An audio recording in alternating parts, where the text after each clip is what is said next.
ஒருத்தவங்க ஒரு பர்ஸை தொலைச்சிட்டு தேடிட்டுருக்காங்க. அப்போது அவங்க ஃப்ரெண்ட் ஒருத்தவங்க வராங்க. அவங்க கேட்குறாங்க, என்னப்பா என்னாச்சு அப்படின்னு. அப்போ அவங்க சொல்கிறாங்க, இல்லைப்பா பாருங்கப்பா என் பர்ஸை தொலைச்சிட்டேன் பார்த்தீங்களா அப்படின்னு கேட்குறாங்க. அப்போ இவங்க சொல்கிறாங்க, அச்சோ பர்ஸு தொலைச்சிட்டியா, எவ்வளோடி வச்சுருந்த அப்படின்னு கேட்குறாங்க.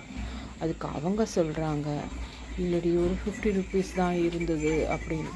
அப்போ இவங்க கேட்குறாங்க, 50 ருபீஸ் தானடி, போனால் போட்டோம் வீடு, நானே உனக்கு வேறு பர்ஸ் வாங்கி தரேன் அப்படின்னு சொல்கிறாங்க. அதுக்கு அவங்க சொல்கிறாங்க, ஏய் போடி, அது 3 lakhs ருபீஸ் பர்ஸு அப்படின்னோடனே, அடிப்பாவி 3 lakhs பர்ஸு அடி கையில் வச்சு தொலைச்சிட்டேன், உனக்கெலாம் அறிவு இருக்காடி அப்படின்னு அவங்க திட்ட ஆரம்பிச்சிட்டாங்க. இந்த மாதிரி தான் நம்மளோட பிள்ளைங்க இருக்காங்கள்ல, அவங்க அந்த பர்ஸு மாதிரி, அவங்க படிக்கிற படிப்பு அதில் இருக்க பணம் மாதிரி. பணம் போனால் சம்பாரிச்சிடலாம், பர்ஸு போனால் கிடைக்காது. அந்த மாதிரி.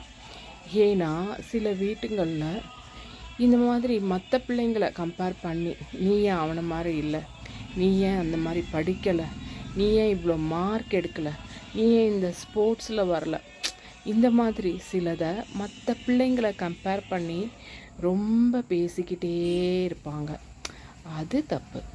ஒரு பிள்ளைய கண்டிக்கலாம், நீ ஆவரேஜ் மார்க் கூட எடுக்க மாட்டியா, அதை கூட முடியாதா, அது படித்தாதாண்டா உன்னால் அடுத்த லெவலுக்கு போக முடியும், படித்தாதாண்டா உன் வாழ்க்கைக்கு அது வழிகாட்டும், அந்த மாதிரி நம்ம சொல்லலாம். அதை விட்டுட்டு மற்ற பிள்ளைங்களை கம்பேர் பண்ணக்கூடாது. அதனால் நம்ம என்ன செய்யணுமோ பிள்ளைங்களுக்கு அது செய்ய வேண்டியது நம்ம கடமை. அதை ரொம்ப ஃபோர்ஸ் பண்ணக்கூடாது. ஏன்னா கண்ணாடி உடஞ்சா திரும்ப வருமா, அந்த மாதிரி பிள்ளைங்க மனசு உடஞ்சிடுச்சுன்னா அதை மாற்றி கொண்டு வர்றது பெரிய கஷ்டம். அதனால் தேவையானதை நம்ம செய்யணும், தேவையான நேரத்துக்கு கண்டிக்கவும் செய்யணும். ஆனால் அதே ஓவர் கண்டிப்பாக அது ஆயிடக்கூடாது, அது பிள்ளைங்க மனசை பாதிச்சிடும். அதை நம்ம அப்படித்தான் போயிட்டே இருக்கணும்.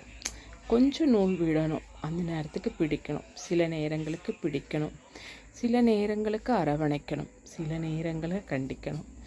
எதுவுமே ஓவராக போயிடக்கூடாது. அதை நம்ம கண்ட்ரோல் வச்சுக்க வேண்டியது, கம்பேர் பண்ணக்கூடாது. நீ ஏன் அப்படி இல்லை, நீ ஏன் இப்படி இல்லை, நீ ஏன் இதை செய்யலை, அது கம்பேர் பண்ணக்கூடாது.